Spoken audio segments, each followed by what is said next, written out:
বিসমিল্লাহির রহমানির রহিম। সুপ্রিয় শিক্ষার্থী ভাই বোনেরা, তোমরা কেমন আছো? আশা করি ভালো আছো, যে যেখানে রয়েছে সুস্থ রয়েছে। বান্দরবান ডিস্ট্রিক্ট অনলাইন স্কুলের পক্ষ থেকে তোমাদের আবারও শুভেচ্ছা এবং স্বাগতম। আজকে লাইভ ক্লাসে তোমরা তোমাদের প্রয়োজনীয় পাঠ্যপুস্তক এবং খাতা কলম নিয়ে বসে পড়ো। আজকে আমাদের লাইভ ক্লাস হচ্ছে তোমার অষ্টম শ্রেণী, বিষয় তথ্য যোগাযোগ প্রযুক্তি। তাহলে সুপ্রিয় শিক্ষার্থী বন্ধুরা, তোমরা তোমাদের প্রয়োজনীয় পাঠ্যপুস্তক এবং খাতা কলম নিয়ে আজকে লাইভ ক্লাসে বসে পড়ো।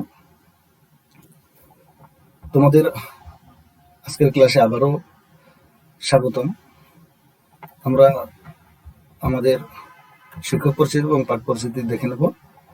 দেখো এখানে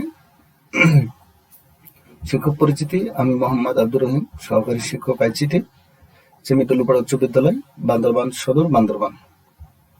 আমরা এবার দেখব আমাদের পাঠ পরিচিতি। দেখো, বিষয় তথ্য যোগাযোগ প্রযুক্তি, শ্রেণী অষ্টম, অধ্যায় দ্বিতীয়, পাঠ হচ্ছে তোমার 14, স্যাটেলাইট ও অপটিক্যাল ফাইবার। ঠিক আছে, তাহলে আজকে আমাদের পাঠ হচ্ছে স্যাটেলাইট ও অপটিক্যাল ফাইবার। সুপ্রিয় শিক্ষার্থী বন্ধুরা, তোমরা তোমাদের পাঠ্যপুস্তকে তোমাদের পাঠ্যপুস্তকে 31 নম্বর পৃষ্ঠাতে যেতে পারো। ঠিক আছে, তোমরা 31, ঠিক আছে, 31 পেজ নাম্বারে যাও, তাহলে দেখবে যে তোমাদের স্যাটেলাইট ও অপটিক্যাল ফাইবার এই পাঠটুকু আছে। আমরা এই পাঠটুকু নিয়ে আজকে আলোচনা করব। ঠিক আছে, তাহলে তোমরা তোমাদের পাঠ্যপুস্তক এবং খাতা কলম নিয়ে বসে পড়ো। তাহলে চলো আমরা বিস্তারিত আমাদের ক্লাসটি দেখে নিই।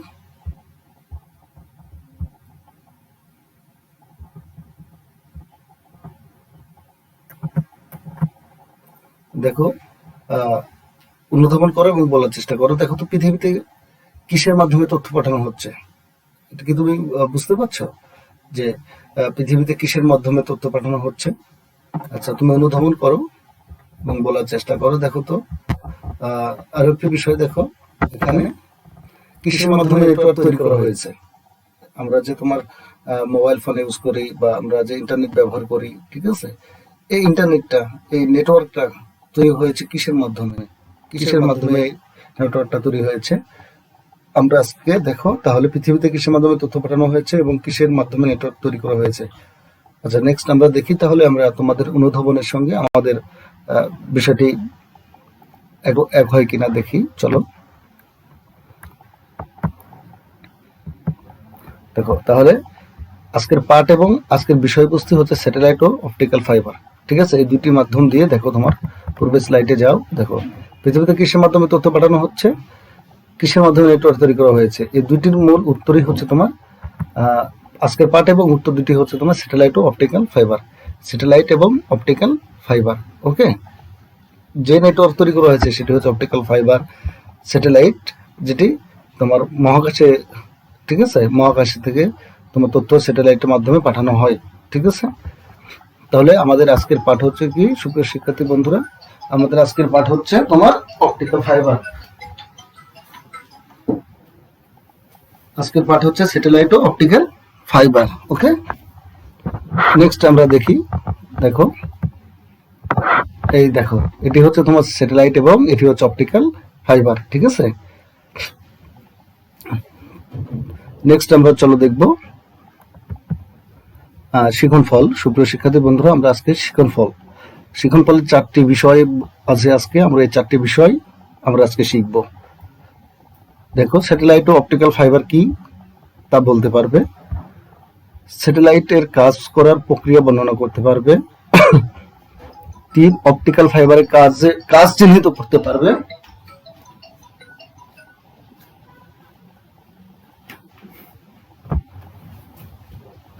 4 সাবমেরিন কেবল সম্পর্কে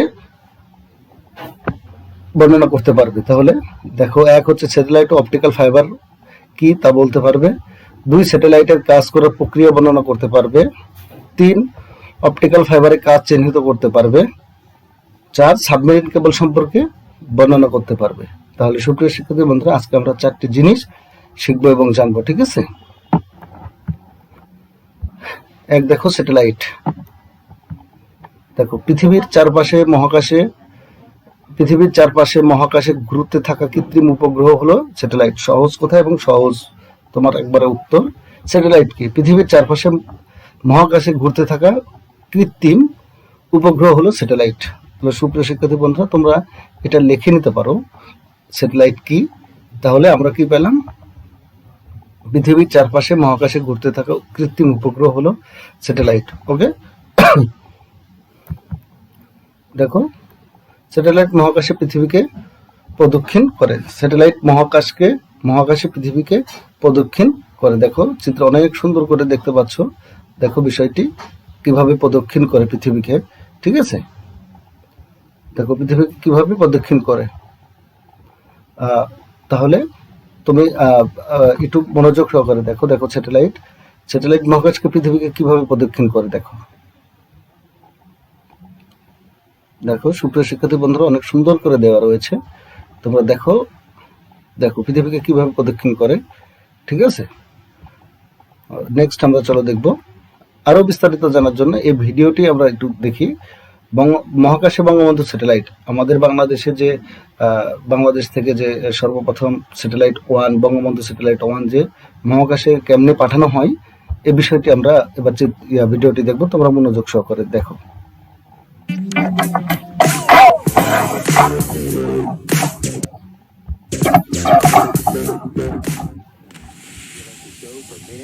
Go for main engine start.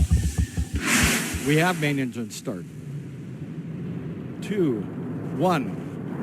Booster ignition and the final liftoff of Discovery.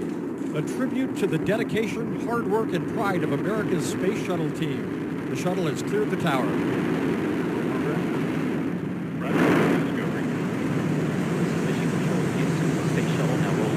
Its back with a 10-minute ride into orbit. Discovery now making one last reach for the stars.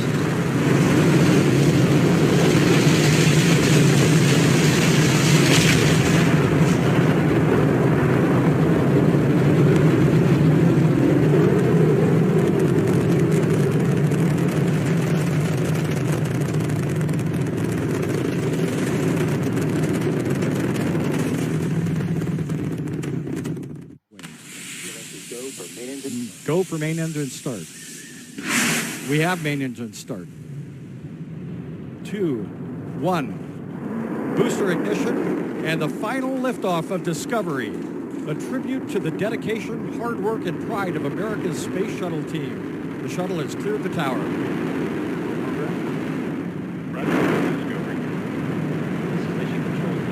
Space shuttle now rolling over onto its back with a 10-minute ride into orbit. Discovery now making one last reach for the stars.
তাহলে কি দেখলাম সুপ্রিয় শিক্ষার্থী বন্ধুরা, আমরা আমাদের Bangabandhu satellite 1 মহাকাশে কিভাবে তোমার পাঠানো হয়, উৎক্ষেপণ করা হয় সে বিষয়টি আমরা দেখলাম।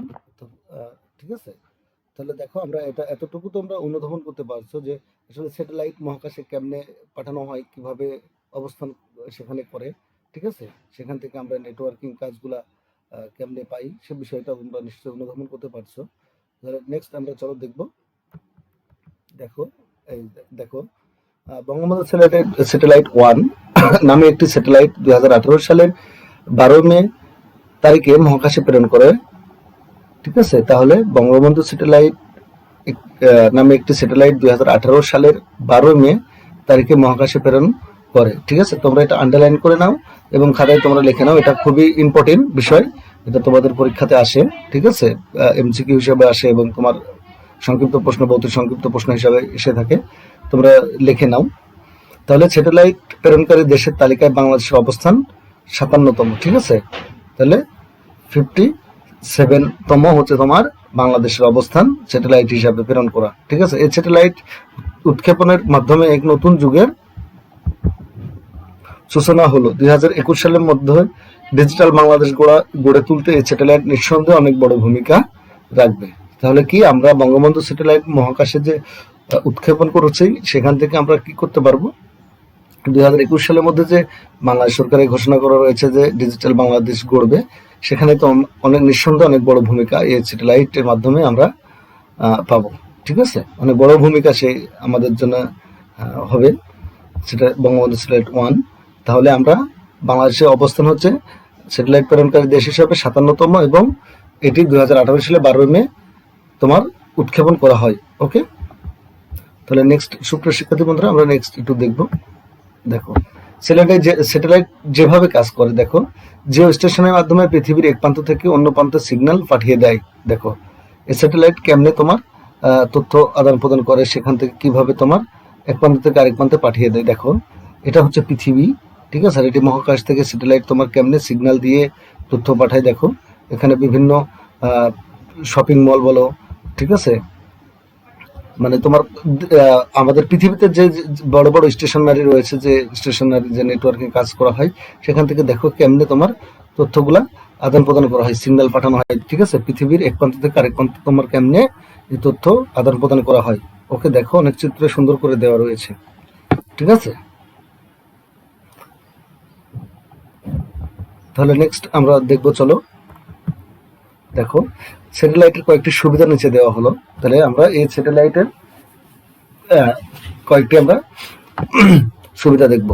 তাহলে দেখো এক প্রান্ত থেকে অন্য প্রান্তে সিগন্যাল পাঠানো যায়। তাহলে পৃথিবীর এক প্রান্ত থেকে অন্য প্রান্তে সিগন্যাল পাঠানো যায়। তারপরে দুই হচ্ছে রেডিও, টেলিফোন, মোবাইল ফোন কিংবা ইন্টারনেটের সিগন্যাল পাঠানো যায়। রেডিও, টেলিফোন, মোবাইল ফোন কিংবা ইন্টারনেটের সিগন্যাল পাঠানো যায়। 3 হচ্ছে স্যাটেলাইট মহাকাশে রাখার জন্য অনেক শক্তি বা জ্বালানি খরচ হয় না। স্যাটেলাইটটা যে মহাকাশে রাখা হয়েছে এর জন্য তোমার কোনো রকমের শক্তি বা জ্বালানি খরচ হয় না। ঠিক আছে, তাহলে এটি সবচেয়ে বড় একটা সুবিধা হচ্ছে কি, দেখো ব্যয়বহুল না। ঠিক আছে, স্যাটেলাইট মহাকাশে রাখার জন্য যে আমাদের প্রয়োজনীয় যে শক্তি বা জ্বালানি খরচ, এটা তোমার খরচ হয় না। ঠিক আছে, তাহলে আমরা সুপ্রিয় শিক্ষার্থী বন্ধুরা, তোমরা এই 3টি সুবিধাগুলো লিখে নিতে পারো, খুব ইম্পর্টেন্ট। দেখো তাহলে এক প্রান্ত থেকে অন্য প্রান্তে সিগন্যাল পাঠানো যায়, রেডিও, টেলিফোন, মোবাইল ফোন কিংবা ইন্টারনেট সিগন্যালে পাঠানো যায়। স্যাটেলাইট মহাকাশে রাখার জন্য অনেক শক্তি বা জ্বালানি খরচ হয় না। ওকে, তাহলে নেক্সট আমরা দেখি, চলো। হ্যাঁ, স্যাটেলাইটের সুবিধা দেখলাম, এবার দেখবো তোমার স্যাটেলাইটের অসুবিধা দেখি। 2টি সমস্যাও রয়েছে। স্যাটেলাইটের যেমন সুবিধা রয়েছে, এর কিন্তু তোমার সাইড ইফেক্টও রয়েছে, অসুবিধাও রয়েছে। ঠিক আছে, উঁচুতে থাকার বড় এন্টিনা প্রয়োজন। ঠিক আছে, অনেক দূরত্ব অতিক্রম করে আসতে হয়, তাই বেশি সময় লাগে। সিগন্যাল অনেক দূর থেকে আসে, অনেক উঁচু থেকে আসে, এজন্য তোমার বড় এন্টিনার প্রয়োজন হয় এবং দূরত্ব অতিক্রম করে আসতে, অনেক দূরত্ব অতিক্রম করে আসতে কিন্তু সময়ও বেশি লেগে যায়। ওকে, তাহলে আমরা যেমন সুবিধা পেয়েছি তেমন অসুবিধাও পেয়েছি। ওকে, নেক্সট সুপ্রিয় শিক্ষার্থী বন্ধুরা, চলো আমরা দেখবো।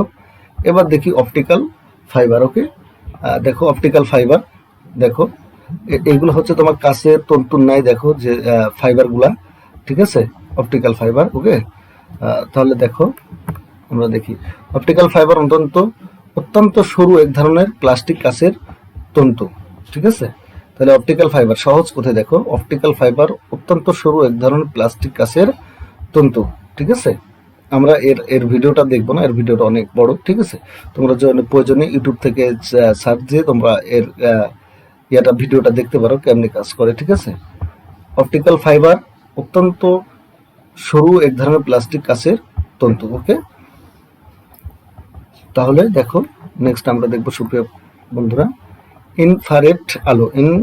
ইনফ্রারেড আলো, এটি তোমার খালি চোখে আসলে দেখা যায় না। এই আলোর নাম ইনফ্রারেড আলো, যা মানুষের চোখে দেখা যায় না। মানে সিগন্যালগুলো কেমনে পাঠায় বা কিভাবে কাজ করে এই তোমার অপটিক্যাল ফাইবার।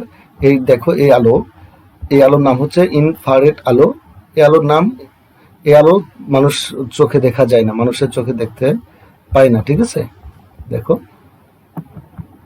আলোর সিগন্যাল দ্বারা কিন্তু তোমার এই অপটিক্যাল ফাইবার কাজ করে। আলোর সিগন্যাল দ্বারা কাচের মধ্যে দিয়ে তোমার যে লেখাগুলা পাঠানো হয়, এটি আলোক রশ্মি দ্বারা আলোর মধ্য দিয়ে এই তথ্যগুলা কিন্তু তোমার আদান প্রদান করা হয়, ঠিক আছে। তাহলে চলো দেখি আমরা নেক্সট এবার দেখবো অপটিক্যাল ফাইবার। অপটিক্যাল ফাইবারের মধ্যে একসাথে কয়েক লক্ষ টেলিফোন কল পাঠানো যায়। দেখো কেমনে কাজ করে বিষয়টা দেখো। দেখো অপটিক্যাল ফাইবার একসাথে কয়েক লক্ষ টেলিফোন কল পাঠানো যায়, দেখতে পাচ্ছ একসাথে এই অপটিক্যাল ফাইবারের মাধ্যমে কয়েক লক্ষ টেলিফোন কল পাঠানো যায়, ঠিক আছে। এতে কোনো তোমার সমস্যা বা বিঘ্ন হয় না, দেখো। ওকে, নেক্সট আমরা চলো দেখবো অপটিক্যাল ফাইবার এবং সাবমেরিন কেবল ভিডিও, ঠিক আছে। দেখো তোমার এখানে সাবমেরিন কেবল, তোমাদের পাঠ্যপুস্তকে কিন্তু তোমার রয়েছে অপটিক্যাল ফাইবার এবং সাবমেরিন কেবল সম্বন্ধে তোমার যে রয়েছে, তোমার এটাতে 30 নম্বর পৃষ্ঠাতে দেখবে তোমার সাবমেরিন কেবল, ঠিক আছে। অপটিক্যাল ফাইবারের পৃথিবীর এক প্রান্ত থেকে, দেখো অপটিক্যাল ফাইবার পৃথিবীর এক প্রান্ত থেকে অন্য প্রান্তে সমুদ্রের তলদেশ দিয়ে যে নেটওয়ার্ক তাকে সাবমেরিন কেবল বলে। অপটিক্যাল ফাইবারের মধ্য দিয়ে তোমার যে অপটিক্যাল ফাইবারের মধ্য দিয়ে পৃথিবীর এক প্রান্ত থেকে অন্য প্রান্তে সমুদ্রের তলদেশ দিয়ে যে নেটওয়ার্ক তাকে সাবমেরিন কেবল বলে। আমরা একটি দেখলাম কি স্যাটেলাইট, যেটি মহাকাশে পৃথিবী কে প্রদক্ষিণ করে, ঠিক আছে। সেটি তোমার মহাকাশ থেকে যে তথ্য আদান প্রদান করে, তথ্য পাঠায়, ঠিক আছে। আর একটি হচ্ছে তোমার সমুদ্র তলদেশ দিয়ে তোমার অপটিক্যাল ফাইবার সাবমেরিনের মধ্য দিয়ে তোমার তথ্য পাঠায়, এক প্রান্ত থেকে আরেক প্রান্তে পাঠায়, ঠিক আছে। তাহলে আমরা সুপ্রিয় শিক্ষার্থী বন্ধুরা এবার অপটিক্যাল ফাইবারের সাবমেরিন কেবলের আমরা একটি ভিডিও দেখবো। তোমরা ভিডিওটা মনোযোগ সহকারে দেখো, তাহলে তোমাদের ক্লাস সমস্তই হয়ে যাবে, আশা করি তোমরা সবকিছু শিখে ফেলবে। তাহলে চলো আমরা নেক্সট দেখি।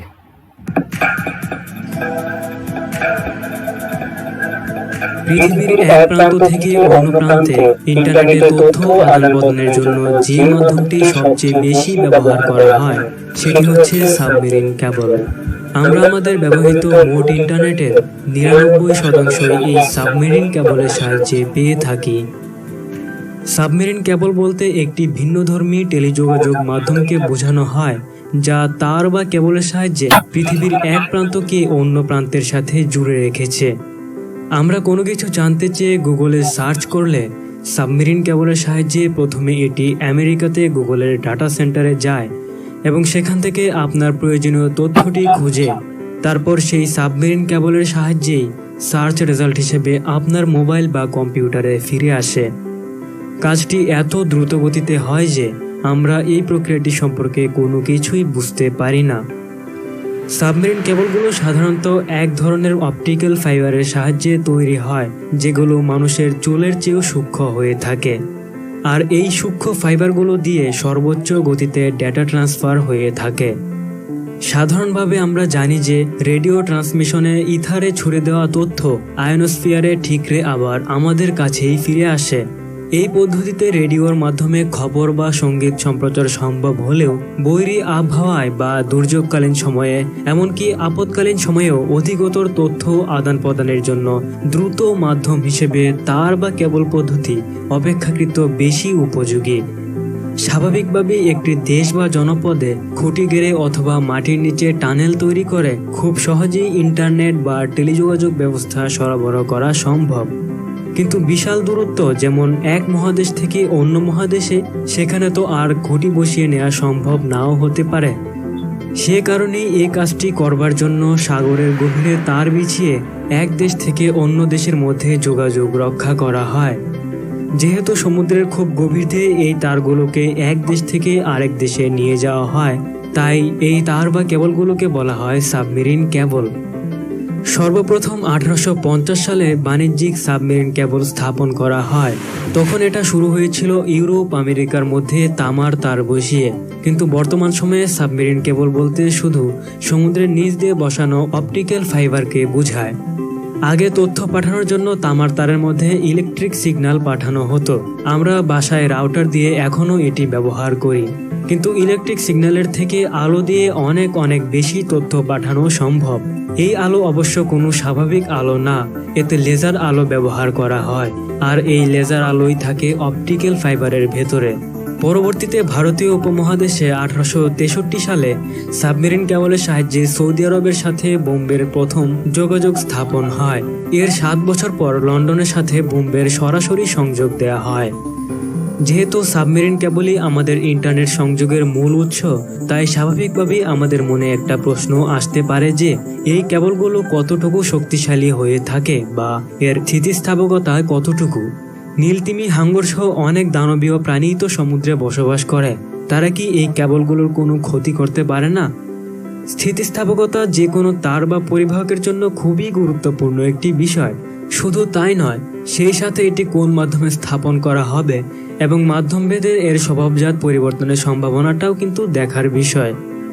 অবিশ্বাস্য হলেও সত্য, প্রথম যে কেবলটি ব্রিটিশ চ্যানেল পাড়ি দেয় সেটি কিন্তু একটা গ্যাটাপারচায় মোড়ানো কপার তার ছিল। সেটাতে বিশেষ কোনো অন্তরক বা ইনসুলেশন দেওয়া হয়নি। তবে কালের সাথে সাথে আমাদের প্রযুক্তিগত উৎকর্ষ ঘটেছে এবং এখনকার সাবমেরিন কেবলে মূলত অপটিক্যাল ফাইবার ব্যবহার করা হয়। অপটিক্যাল ফাইবারের চারপাশে বেশ কয়েক স্তরে থাকে বেশ কয়েক ধরনের অন্তরক পদার্থ, এবং এর বাইরে বেশ অনেকগুলো লেয়ার থাকে প্রোটেকশন শিল্ড হিসেবে, যার কারণে কেবলটি বাইরের দিক থেকে অনেক মজবুত হয়ে থাকে এবং এর অনেক ভেতরে থাকে ডেটা ট্রান্সফারের জন্য অপটিক্যাল ফাইবার কেবল। এরপর এই কেবলগুলোকে জাহাজে করে সমুদ্রের গভীরে নিয়ে যাওয়া হয়। সেখানে বড় বড় স্ক্রু ড্রাইভারের সাহায্যে কেবলগুলোকে সমুদ্রের একেবারে তলদেশে আটকে দেওয়া হয়, যাতে কেবলগুলো তার নির্দিষ্ট জায়গা থেকে সরে না যায়। তাই বোঝাই যাচ্ছে যে এত সহজে এই কেবলগুলো নষ্ট হওয়ার সম্ভাবনা খুব কম। বাংলাদেশে এ পর্যন্ত 2টি সাবমেরিন কেবল ল্যান্ডিং স্টেশন রয়েছে।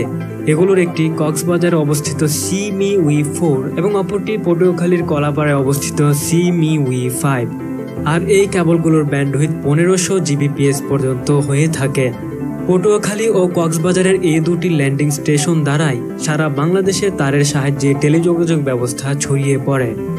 আমি আগেও বলেছি যে আমরা ইন্টারনেটে কোনো ওয়েবসাইট ব্রাউজ করলে সেই ওয়েবসাইটের সকল তথ্য তার সার্ভার থেকে তারের মাধ্যমেই আমাদের মোবাইল ফোন বা ট্যাবলেট বা কম্পিউটারে এসে থাকে। এ থেকে স্বাভাবিকভাবেই আপনার মনে একটা প্রশ্ন আসতে পারে যে ইন্টারনেট ব্রাউজ করার জন্য তো আমরা আমাদের ফোন বা ট্যাবলেটে কোনো ওয়্যার বা তারের সংযোগ ব্যবহার করছি না, তাহলে কিভাবে ইন্টারনেট বা যে কোনো টেলিযোগাযোগ ব্যবস্থা তার বা কেবলের সাহায্যে কাজ করে? ধরুন আপনি সিঙ্গাপুরের একটি সার্ভারে থাকা ওয়েবসাইট ব্রাউজ করছেন।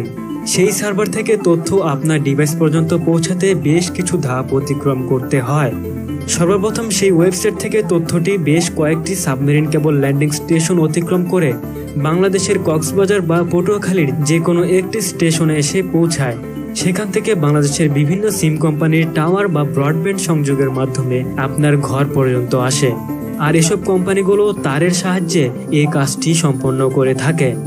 আপনার ডিভাইস থেকে মোবাইল টাওয়ার বা রাউটার শুধুমাত্র এই দূরত্বটুকু ওয়্যারলেস মাধ্যমে হয়ে থাকে, আর বাকি পুরো প্রক্রিয়াটা হয়ে থাকে তারের সাহায্যে। তবে অনেক টেলিযোগাযোগ মাধ্যমে পুরো প্রক্রিয়াটা হয়ে থাকে শুধুমাত্র তার বা কেবলের সাহায্যে। তাই যখন এসব সাবমেরিন কেবলের কোনো একটি তার ছিঁড়ে যায় বা কেটে যায়, তখনই আমাদের ইন্টারনেটের গতি স্লো হয়ে যাওয়ার খবর শোনা যায়। তবে যত বেশি সাবমেরিন কেবল, তত বেশি তথ্য আদান প্রদানের দ্রুতি বা বেশি বেশি লোককে ইন্টারনেট সংযোগ দেওয়া সম্ভব।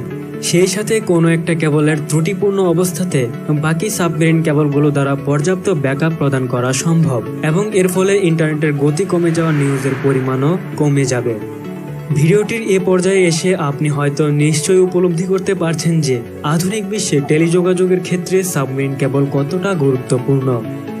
আর এই গুরুত্বপূর্ণ বিষয়টি সম্পর্কে বিস্তারিতভাবে জেনে আপনার কেমন লাগছে বা এ সম্পর্কে আপনার কোনো মতামত থাকলে তা জানাতে পারেন নিচের কমেন্ট বক্সে।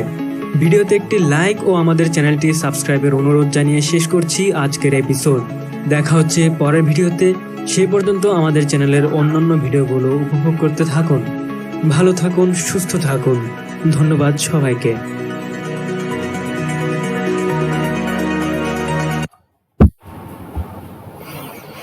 তাহলে সুপ্রিয় শিক্ষার্থী বন্ধুরা, আমরা অপটিক্যাল ফাইবারের একবারে টোটাল মানে তোমার কাকে বলে এবং কি কাজ, কেমনে কাজ করে, আমাদের এক দেশ থেকে অন্য দেশে কিভাবে তোমার সিগন্যাল পাঠানো হয়, আমরা ঘরে বসে কেমনে কাজ করতে পারি, সে তথ্যগুলো পেয়ে থাকি, সবকিছু আমরা দেখলাম। আশা করি তোমাদের আর কোথাও কোনো প্রশ্ন না থাকারই কথা, কারণ অনেক সুন্দর করে ভিডিওতে দেখানো হয়েছে, তোমাদের জন্য ভিডিওটা উপস্থাপন করা হয়েছে। তো চলো আমরা নেক্সট দেখি। দেখো অপটিক্যাল ফাইবারের সুবিধাগুলো এবার দেখবো। স্যাটেলাইট সিগন্যাল আলোর বেগে যেতে পারে, কিন্তু অপটিক্যাল ফাইবারের সিগন্যাল কাচের মধ্য দিয়ে যায় বলে আলোর বেগ 1/3 কম। ঠিক আছে, তাহলে স্যাটেলাইট সিগন্যাল আলোর বেগে যেতে পারে, কিন্তু অপটিক্যাল ফাইবারের সিগন্যাল কাচের মধ্য দিয়ে যায় বলে আলোর বেগ 1/3 কম। ঠিক আছে, তাহলে স্যাটেলাইটের মাধ্যমে 34,000 কিলোমিটার তোমার ঘুরতে হয়, যা অপটিক্যাল ফাইবারের মাধ্যমে করতে হয় না, তাই সময় কম লাগে। ঠিক আছে, তাহলে কি স্যাটেলাইটের মাধ্যমে 34,000 কিলোমিটার ঘুরতে হয়, যা অপটিক্যাল ফাইবারের মাধ্যমে করতে হয় না, তাই সময় কম লাগে। তাহলে স্যাটেলাইটের চাইতে অপটিক্যাল ফাইবারের তোমার সময় কম লাগে, তথ্যগুলো পাঠাতে, স্পিড, সবকিছুতে তোমার সময় কম লাগে। ঠিক আছে, তাহলে নেক্সট আমরা চলো দেখবো সাবমেরিন কেবল ব্যবহার। ঠিক আছে, দেখো বাংলাদেশে এখন যে সাবমেরিন কেবলের সাথে যুক্ত তার নাম হচ্ছে CME-WE-4। ঠিক আছে, আর এবং তোমার যে নতুন একটি হয়েছে তোমার, সেটি হচ্ছে তোমার রিয়াতে পটুয়াখালীতে, সেটি হচ্ছে 5। ঠিক আছে, তোমরা এটাই তোমাদের পাঠ্যপুস্তকে রয়েছে, তোমরা এটাই দেখো।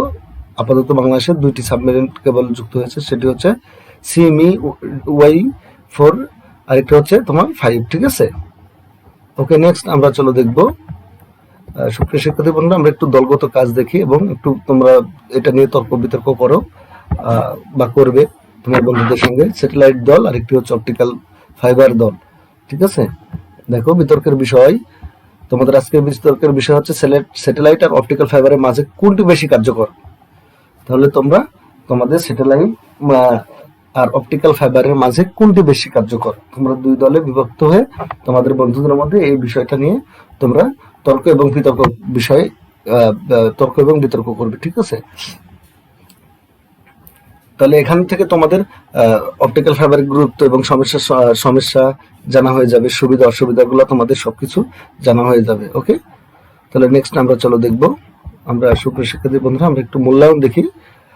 দেখো স্যাটেলাইট কি, অপটিক্যাল ফাইবার কি, সাবমেরিন কেবল কি দিয়ে তৈরি, স্যাটেলাইট ও অপটিক্যাল ফাইবারের মধ্যে কোনটি দ্রুত কাজ করে, বাংলাদেশে এখন যে সাবমেরিন কেবলের সাথে যুক্ত তার নাম কি। সুপ্রিয় শিক্ষার্থী বন্ধুরা, তোমরা আশা করি সবগুলাই উত্তর দিতে পারবে, যেহেতু তোমরা আজকে ল্যাব ক্লাসটি অনেক সুন্দর করে উপভোগ করেছো। তোমাদের জন্য অনেক সুন্দর করে ভিডিও সহ তোমাদের জন্য উপস্থাপন করা হয়েছে, আর নিশ্চয়ই তোমরা পারবে আশা করি। ঠিক আছে, তাহলে নেক্সট আমরা চলো দেখবো সুপ্রিয় শিক্ষার্থী বন্ধুরা।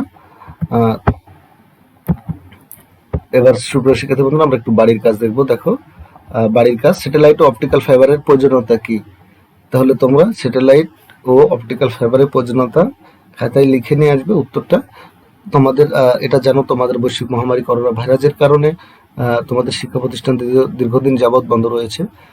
যখনই তোমাদের ক্লাস, স্কুল খুলবে, স্কুল চালু হবে, স্বাভাবিক হবে, তখন তোমরা তোমাদের ক্লাস টিচারের কাছে এই স্যাটেলাইট অপটিক্যাল ফাইবারের প্রয়োজনীয়তা কি এটা তোমরা খাতায় জমা দেবে। ঠিক আছে, আশা করি। ওকে, তাহলে নেক্সট আমরা চলো দেখবো। আবারও তোমাদেরকে বান্দরবান ডিস্ট্রিক্ট অনলাইনের স্কুলের পক্ষ থেকে ধন্যবাদ জানিয়ে আজকের মতো ক্লাস শেষ করছি। তোমাদের সার্বিক মঙ্গল কামনা করে তোমরা যেখানে থাকো সুস্থ থাকো এবং তোমাদের মেধার বিকাশ ঘটুক, এই কামনা করে আজকের মতো ক্লাস শেষ করছি। খোদা হাফেজ।